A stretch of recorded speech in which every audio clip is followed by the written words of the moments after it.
Welcome to Hades, everybody.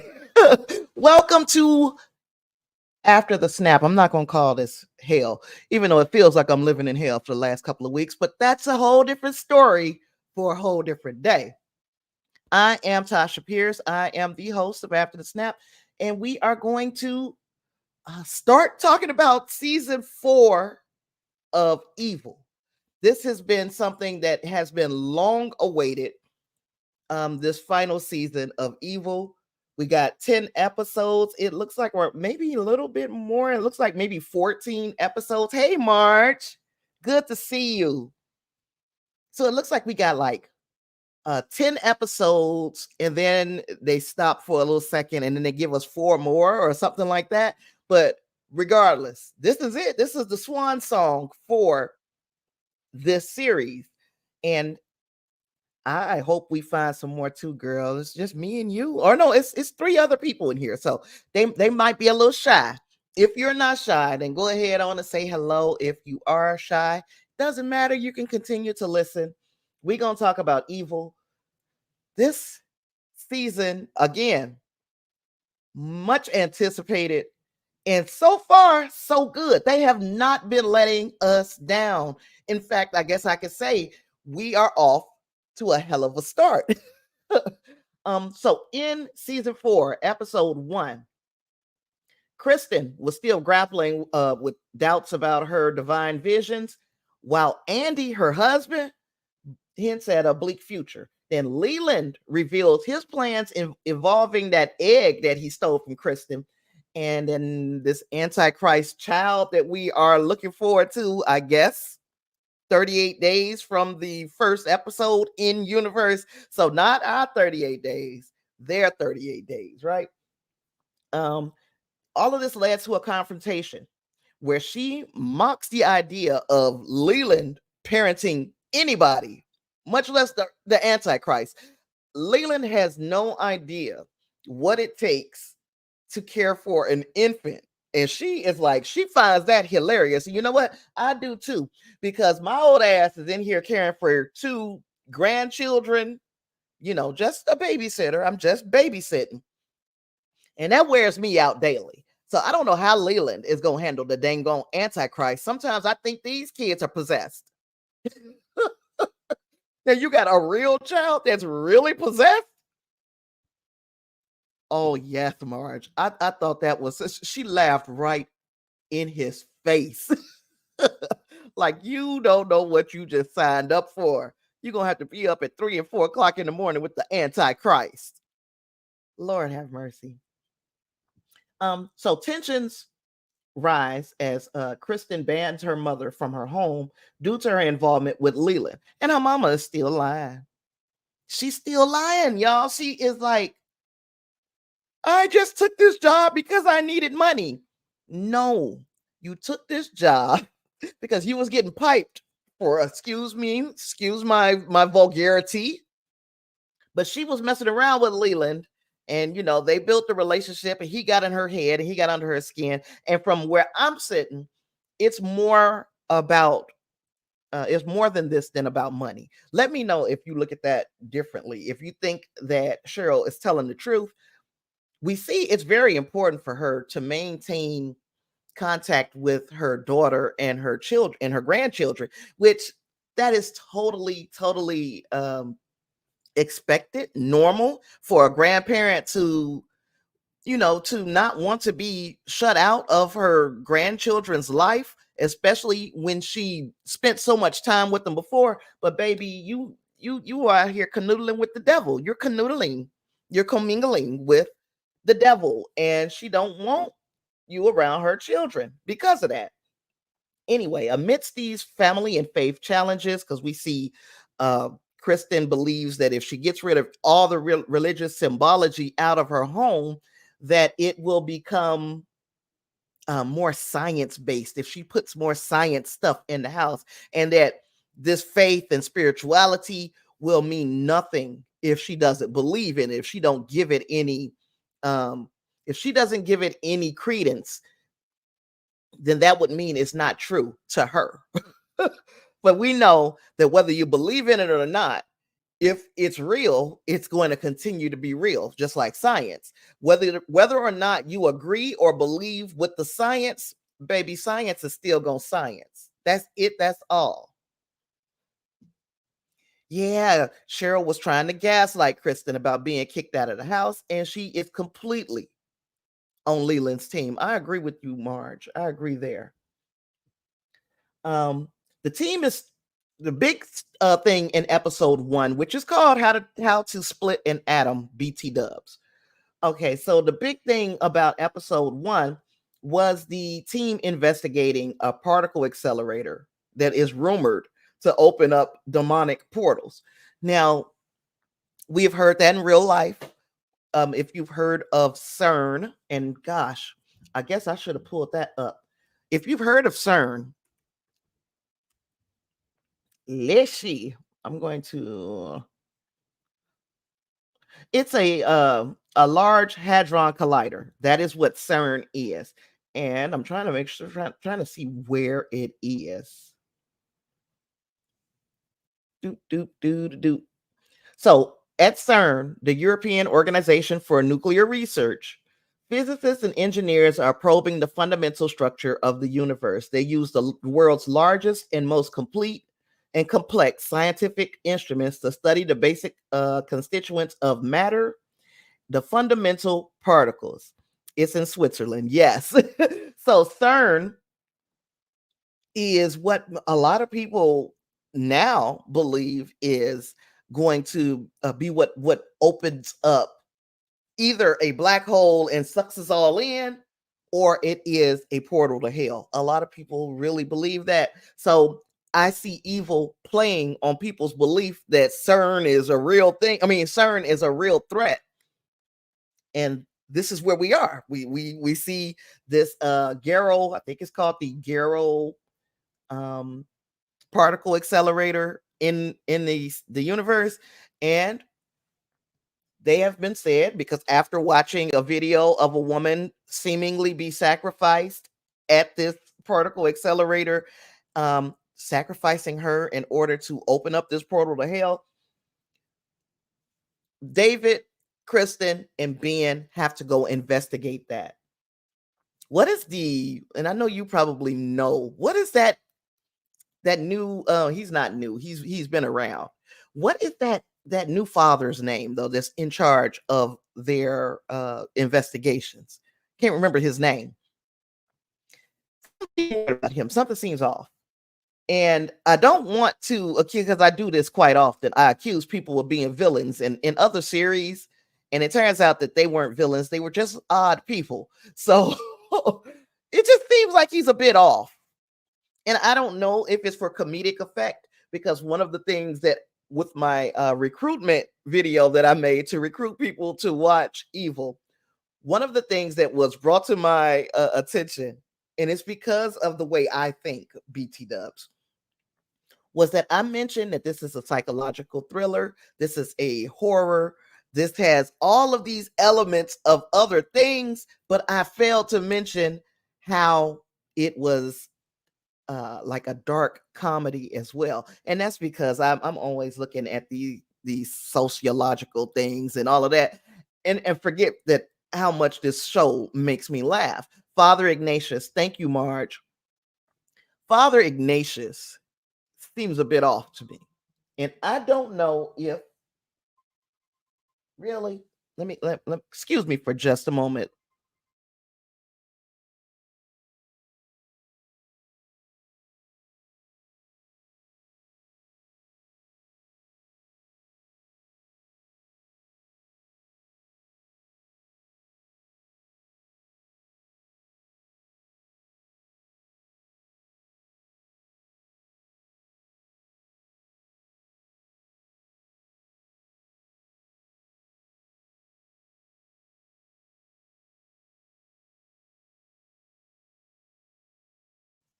I had to answer that. Sorry. I had to answer it because that was my apartment complex. Because yes, we still have a freaking hole in this ceiling.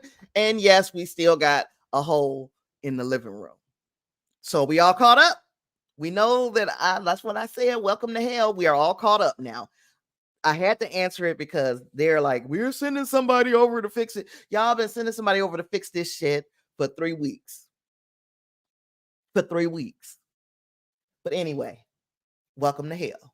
Anyway, so the team investigates this particle accelerator. Hey, Wingrace, sorry that I'm not trying to ignore anybody. I do need to get through this because we got 2 more live streams today. So if you watched Star Trek Discovery, if you watch Doctor Who, those 2 live streams are today as well. And yeah, so I need to move through this so we can get through it. So the team investigates this particle accelerator rumored to open demonic portals, and they face both scientific skepticism and supernatural phenomenon. And the episode leaves many questions about supernatural events, and Kristen's destiny is still unresolved. Now, that's one thing that I did like about the end of How to Split an Atom. It's like they didn't try to answer every question that we would possibly have about this particle accelerator. They didn't try to answer it all in one episode. They're like, we're going to leave this with you. The ending is as ambiguous as it can be. We're going to leave it with you.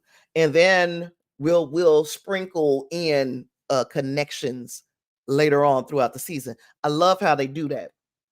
I thought we were going to hear more about it in the second episode, and it turns out we were talking about a dog, a family and their dog, but we'll get to that. So, Kristen expressing doubts about her visions being divine. Again, she has been seeing these things. She doesn't understand what it is that she's seeing, but she knows in her mind that there's nothing divine about what she's seeing. Hey, David, how goes it?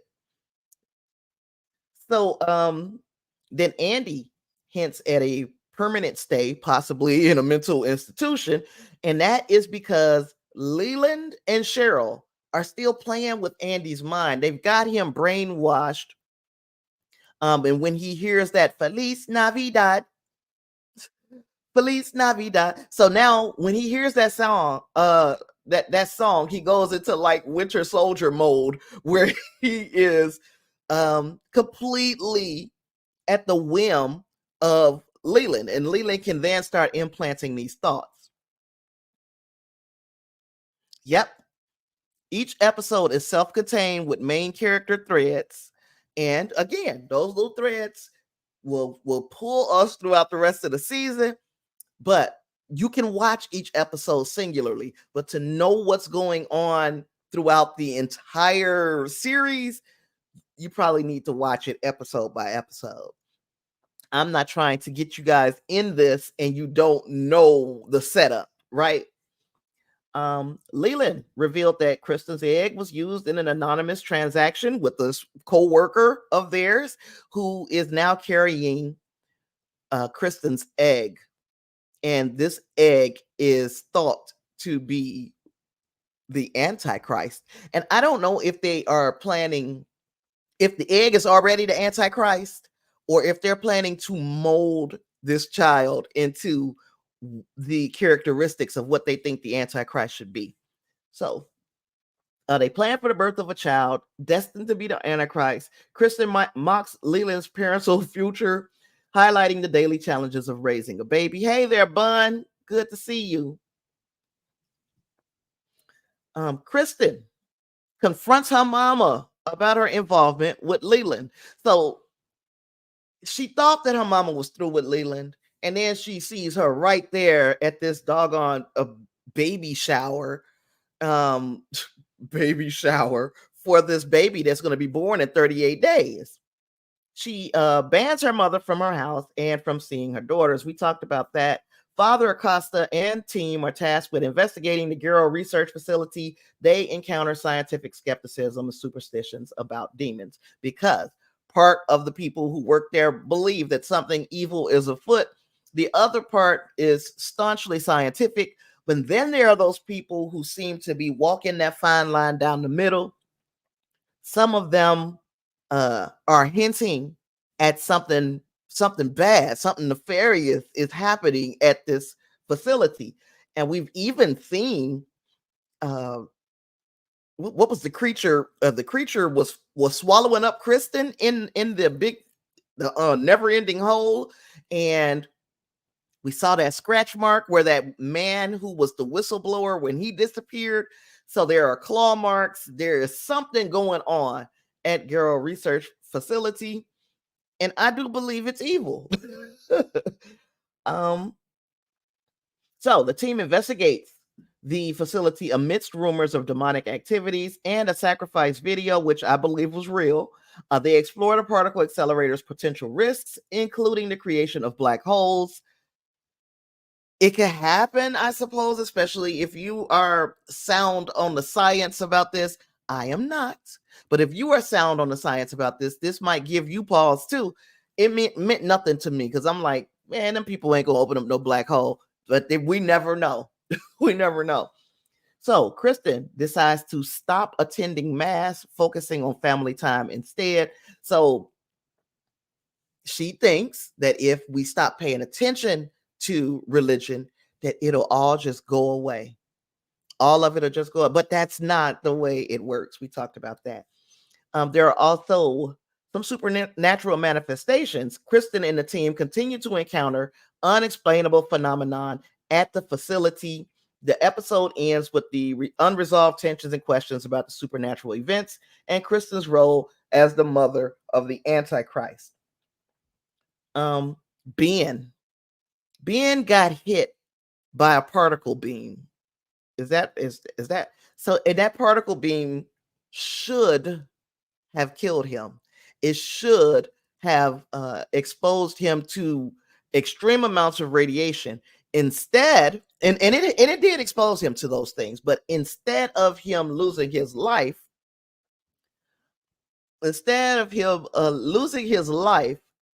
he began to see these supernatural entities. And because he is ruled by logic, he's trying to exclude any other possibility about what this thing that he's seeing. He's calling it a jinn, Jinn, jinn.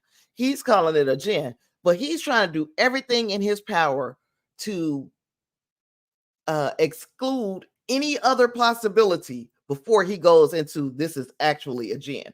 He's thinking that it's all in his head because he got hit with this beam, but he is still doing all of the experiments to make sure that that's what it is. Now Marge makes a point. Meanwhile, Lynn, the eldest daughter, wants to be a nun. So we escaped, or we didn't escape. We examined a lot of that last season about her wanting to be a nun. And now it's following over into this season, and it seems like there are things that are working against her in her aspirations to serve as a nun. It also seems like her mother would be happier if she was sneaking out the house to be with a boy than the fact that she's sneaking out the house to uh, to study the Bible with Sister Andrea. And Sister Andrea is like, look, we can't be doing this without your parents' permission. So every time you come here, I'm going to send you back. But we do get an understanding that Lynn is very serious. She's ready to commit her life to I don't say religion, to God. She's ready to commit her life to God. And we see how that becomes an issue in episode 2 as well. Episode 2 is such a good juxtaposition to another another series that I'm watching, which is Doctor Who, because I don't want to get into that, but we're going to talk about because I'm about to do a Doctor Who live stream in just a couple of hours. Let me see if I have anything else. Father, yeah, we've already talked about that. So yeah, we've covered episode 1. We've gotten a pretty much an understanding of where we left off at last season, where we going this season. We also saw, did everybody watch the intro to Evil this season? Because the intro tells you that if you skip the intro, you're gonna be haunted. That was in episode 1. In the second episode, there was a different message, but now they have ensured that I'm going to watch the intro to these episodes without skipping, because they're seeding some little messages in there, and that makes things fun. Okay, so now How to Train a Dog used to be called How to Train a Werewolf. If I remember correctly, when I first started setting up for this live stream, before the episode aired, it was called How to Train a Werewolf. So now it's like How to Train a Dog. And in that one, a team investigates a decrepit church following rumors of a werewolf, only to discover their real adversary is a malfunctioning security robot. Suspecting sabotage, they consult tech experts who confirm the robot was likely jailbroken to behave aggressively. The episode blends supernatural intrigue and technological threats, highlighting themes of deception and the misuse of technology. There's other themes underneath there as well, because there was the Senegalese priest or nun or somebody who was attacked by one of these jailbroken mutts.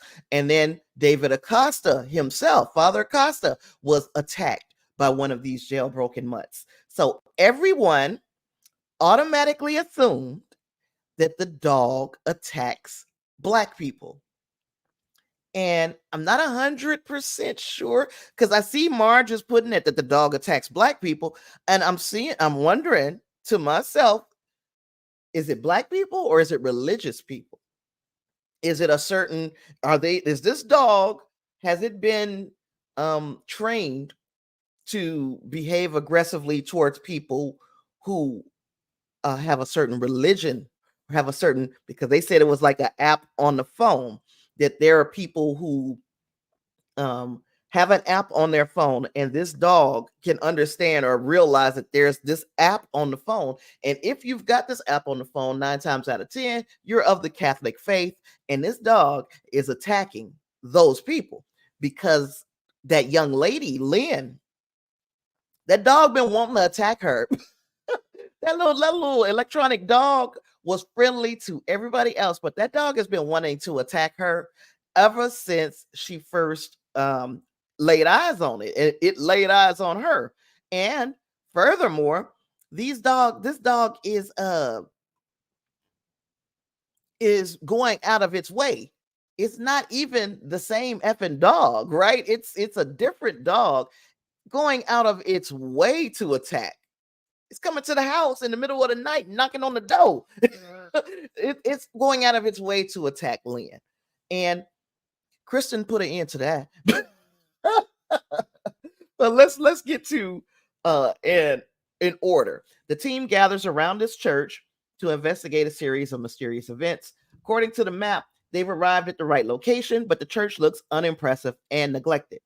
They notice a small congregation and decide to focus their attention on the graveyard, suspecting activity between 10 a.m. and 2 p.m. Was it between 10 a.m. or was it 10 p.m.? I think I got that wrong. I do. It is it's a mechanical dog, but this dog is like an AI. So the dog has this artificial intelligence, and it is being used as a security dog.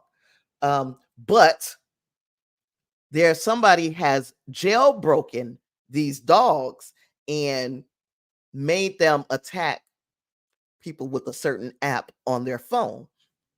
So where was I? The way that we figured out that these dogs were not attacking Black people is when the owner of one of the dogs came looking for his dog. Turns out he's Black. He's Black. So people are like, Kristen, David, and Ben were like, well, wait a minute. The dog don't attack you. It's your dog. So we don't believe that you would program this dog to attack Black people. So now we have to go back to the drawing board, come up with another conclusion. And their next conclusion was that it's attacking people who are really committed to their religion. And I think it's the religion in question is Catholicism. If you're here today, please make sure you're hitting the like button. If you've not yet subscribed, please subscribe to the channel and come back weekly. Hopefully we can get this done weekly. Like I said, hole in the wall, hole in the living room. So things are going to happen here. I don't know when or, well, we know tomorrow. Some of it's going to be fixed. So it will affect my schedule until they get this stuff fixed, right? So a discussion ensued about the nature of their target. Some locals, including the parish priest, have hinted at a werewolf, although the creature's aversion to noise makes it less intimidating. The team speculates that Father Ignatius, who finds their supernatural hunts foolish, might be sending them on increasingly bizarre assignments as a form of mockery. So, to pass the time, David tells a 30-second ghost story involving a creepy spider-like man behind a church altar, but the story falls flat and his attempt at a jump scare using Ben's name is met with laughter and ridicule. Suddenly, their investigation takes a strange turn when they're attacked by this robotic dog, not a supernatural creature as they had suspected. After subduing the robot, they learn from Father Hardy that similar incidents have occurred, suggesting a malfunction rather than isolated events. The team consults with tech experts and discover that the robot was likely tampered with as software jailbroken to perform aggressive actions. Katie from a tech startup called Amsterdam reveals that the robot software was supposed to be defensive, hinting at external interference. So this dog is never meant to attack. It is only meant to do something in defense of the property or the people that it is supposed to be defending. But this dog is aggressive and it will go after you. So something is wrong. And we know it now. It's because of the religious thing. As the episode concludes, the team reflects on the bizarre nature of their assignment, remains vigilant, pondering the implications of technology being used as a weapon, which I don't know why that would be surprising to anybody. That's exactly what we do with technology. Every time, oh, they found that sigil. They sure did. And that little devil thing in the elevator in episode 1, I forgot to mention. What do we think that means? I'm so sorry. What do we think it means when they see that little devil? It's like the devil first appeared over the shoulder of Kristen. Then after Ben was hit by the particle accelerator, he stood against the wall, and now that little devil was over his shoulder. So I'm wondering, what that means. It's got to have some meaning. And we saw the same little devil figure on side of Gate 33. Is that what it was called? Gate 33? We saw it outside of Gate 33 where the hole to hell, the highway to hell, or whatever we call it, the portal to hell. Where that thing was, there was also another little devil symbol. So what does all that mean? I wonder. It's got to have some meaning to it.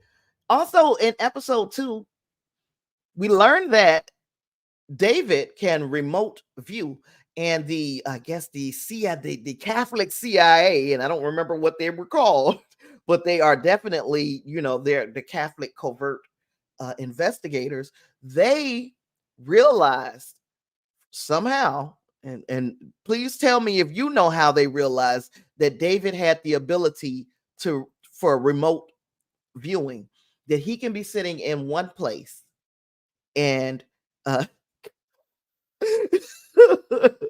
Catholic Section 31. That is like two of our worlds combining here. Yep.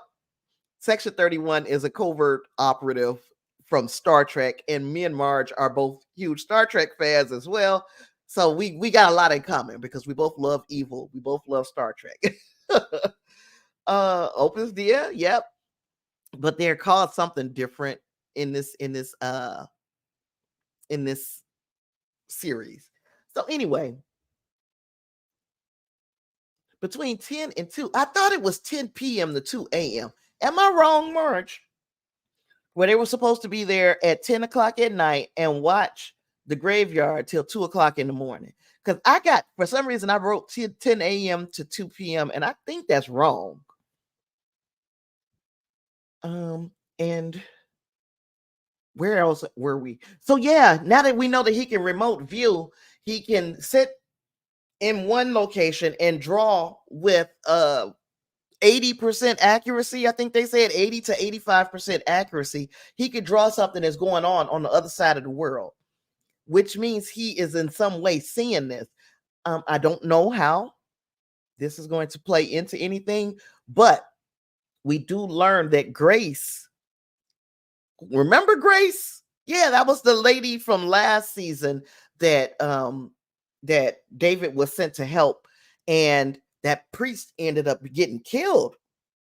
I don't think that Grace didn't die though. Grace is still alive, but at the end of last season, that other priest was killed as he was, I think, protecting Grace. And I think, was it Leland who did it? Regardless, however, because it's a lot about last season I don't remember, and I did not watch it again. Grace is an excellent character. She is, because we haven't seen her again, but she keeps coming up. We know that she's important in some way, shape, or form to the story. Grace was the person who recognized that David might have this ability, and turns out she was right. David can remote view. So now the question is, will he become part of that Catholic CIA, or is he going to be on the outside of that organization working with them or in tandem with them, but staying outside of the organization?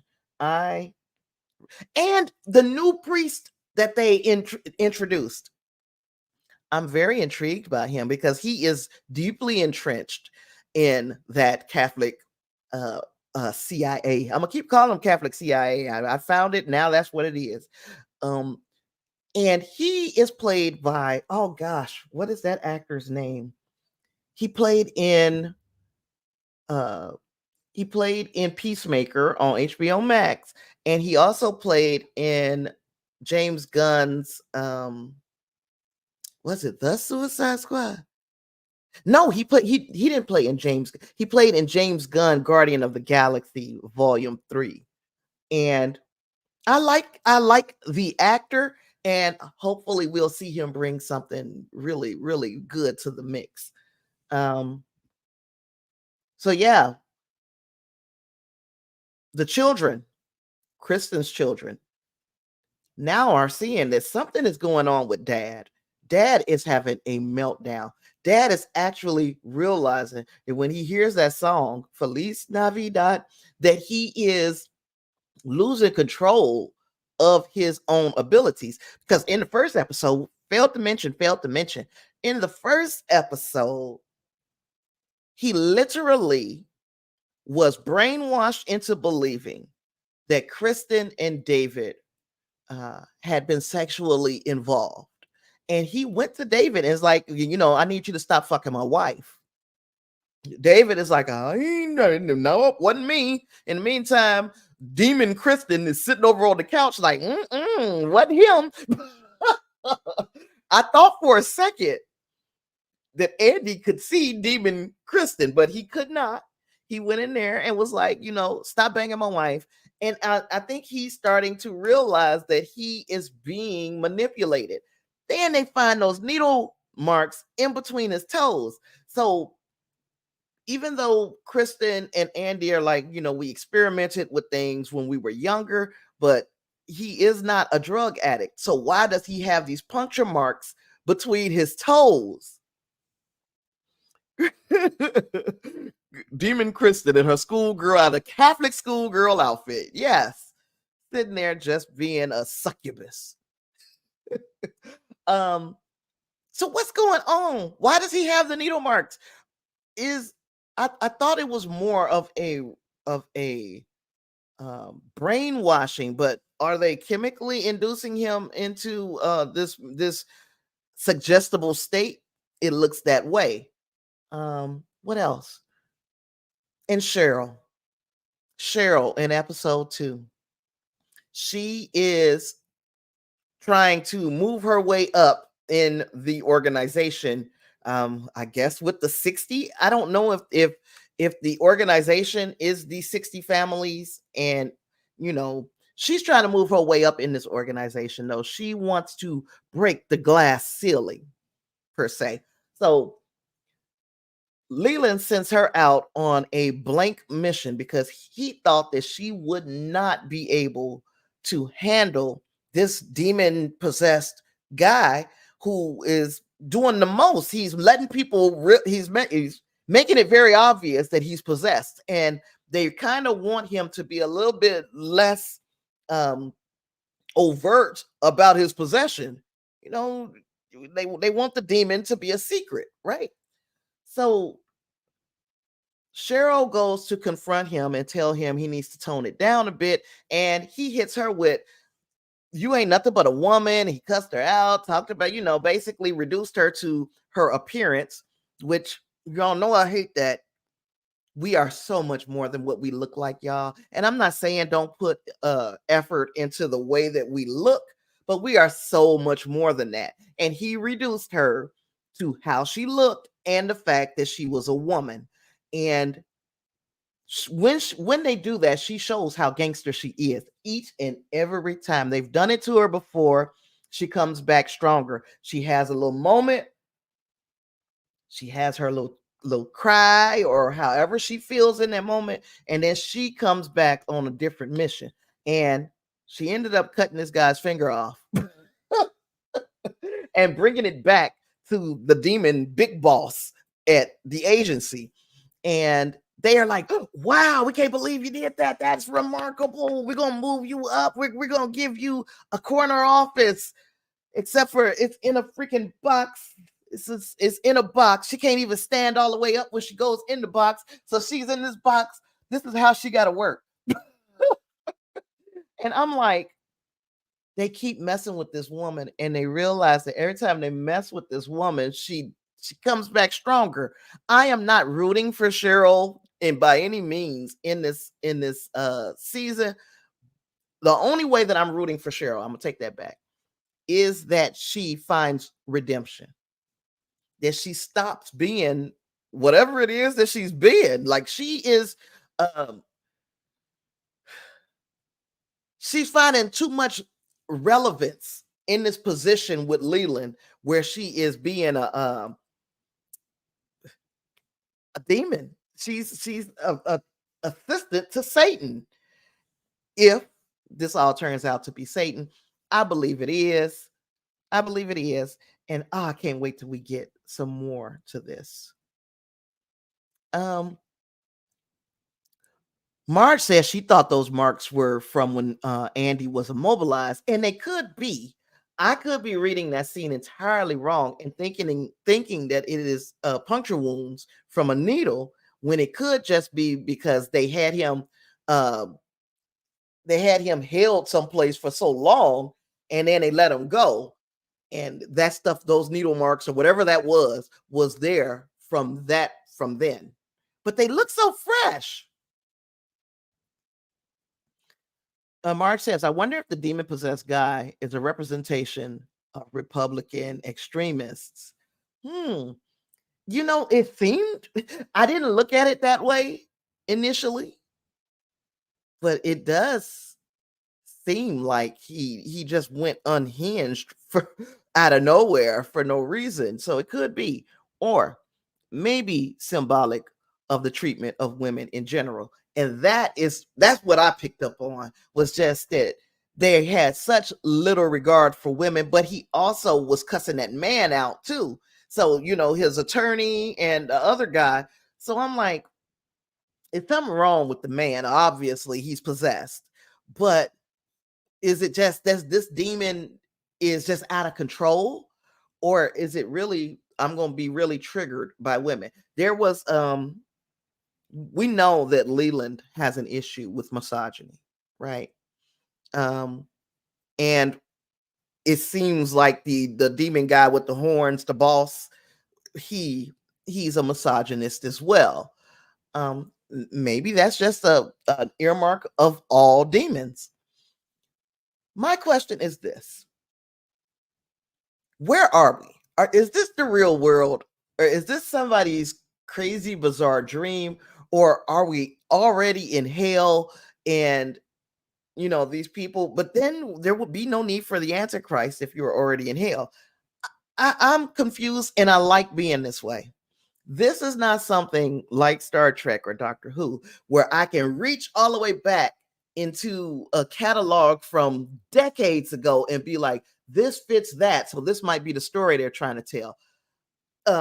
Evil is a series that's been around for 4 years, and yes, we've been, or for 4 seasons, and yes, we've been watching it. Many of us have been watching it for 4 seasons. We've watched all 4 seasons. We're all caught up. But does anybody know what the hell is even happening right now? It's just too much going on, and it's not in a bad way, in a good way. These things are going on, and it's making me, it is keeping me very, very involved. Now, this next episode is going to be called, gotta go back up to the top. What is this called? How to Slaughter a Pig. At least that's what we're saying right now. And that's what I love about this, because this is not an indictment on either science or religion. So what Marge said is the beauty and fun of the series is the tension between science and religion. So there's nothing just totally dismissing religion. There's nothing totally dismissing science. They're saying that there is a gray area in between both, and that is where a lot of these situations kind of reside. They reside in that gray area, in that void between extreme science and extreme religion. There are nuanced things that are happening, and they are trying to figure out if these nuanced things that are happening is happening due to this is just the way things were going to happen because that's the way nature intended, or is it because something is manipulating the people and the technology and everything around them to make these things happen, and that would be supernatural. So, How to Slaughter a Pig, that one is coming out. Hopefully, we can do one episode a week moving forward instead of me having to try to cram two into 45 minutes to an hour. So, I'm going to let me see if we got a synopsis. Potentially demonic pork products. I mean, that's already funny to me. Potentially demonic pork products lead Kristen, David, and Ben to a pig farm to investigate. David increases his remote viewing skills, and Leslie, the surrogate carrying Kristen's child, comes to her for help. Now, there's something. It's crazy that this pig farm is coming up this week, because I don't know how many people know who Robert Pickton was, but Canadian, and he was a Canadian serial killer, and he had a lot of bodies under his belt, but these things took place on his pig farm, and he of course ended up being caught and imprisoned, and he was imprisoned for life in Canada. Well, he was attacked in prison, and somebody, they took like they did something really, really bad. Robert Pickton was old. He had already been in prison for some time. But he was killed in prison, and he was killed. He didn't feed the victims to the pigs, Marge. He was literally killing them and just killing people and hanging them up on hooks. But this all took place at his pig farm. And he was killed in prison. Maybe last week or the week before, maybe last week. Let me see when he passed away. So he was 74 years old on May 31st, 2024, when he was attacked in prison, and he ended up losing his life, but he had already been in prison for some time already. Um, he was convicted of 6 counts of second-degree murder and sentenced to life in prison in 2007. So he had already been in prison for 17 years, right? And I'm surprised he made it that long. Yeah, he ended up getting himself, he got done in prison. Yay. Because when you kill people, I don't have no sympathy for serial killers getting killed. I just don't. But it's funny that this episode is coming out. This happened May 31st. This man passed away. And now here we are, June 6th, will it be, when that episode comes out. Talk about life and art kind of getting all meshed and in between. Hey, Clarence, listen, I don't know how much you've watched of Evil, guys. Say heal pigs, slaying bacon. Yep. So, um, we next week. I mean, this week's episode is going to be about some pigs on a pig farm. And hopefully, hopefully we get some more answers, get us a little bit closer to the big reveal of the season, which is going to be Krista's baby, the Antichrist. We're going to meet the baby's mama, Leslie, or the baby's surrogate mother, Leslie. And I wonder how that meeting with Kristen is going to turn out. I wonder how much it is going to continue with Ben and the things that he's seeing, and how much we're going to learn about Father Acosta and his remote viewing, because that's very, I'm into all of that stuff that's right on the fringe of those types of conspiracy theories and supernatural things. Not saying that I believe all of them, but I enjoy those types of stories and the thought experiment that it makes me run in my mind after I've watched those episodes. So when Grace is on mute, so he's not spoiled, because when Grace took our challenge and it started to watch Evil, I don't know how many people did. I think maybe Clarence and Ashley did. I'm not 100% sure. I know Clarence was saying he might, and usually where Clarence goes, Ashley goes with right behind or right in front of, but they're together, they lockstep. So hopefully you guys are watching, and hopefully you guys are enjoying where you are. I got my sister and my niece are now watching, and my brother-in-law. All of them are now watching it, and they're asking me questions, and I'm like, baby, I done forgot. that was seasons ago. I don't remember. I have watched some of those episodes again, still don't remember. I am so wrapped up in what is going to happen with Kristen, David, and Ben. Now I'm like living in season 4. So you guys tell me, I guess I got to give some ratings. This is something that we do, and my ratings are usually between 1 and 5, with 5 being the best, 1 being meh, but not good, huh? I guess that 1 ain't good. This opening, both episodes together, 5. I can't find anything wrong with it, and it's making me ask questions, and it doesn't have to live up to any hype. It doesn't have to live up to previous seasons from previous parts of this franchise.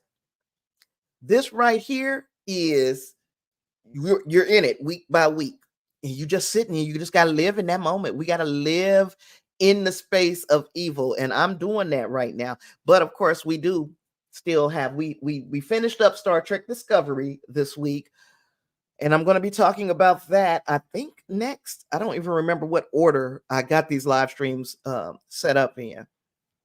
I think I'm going to be talking about Star Trek Discovery next, though. So Clarence said it's on their watch list. He's planning to watch.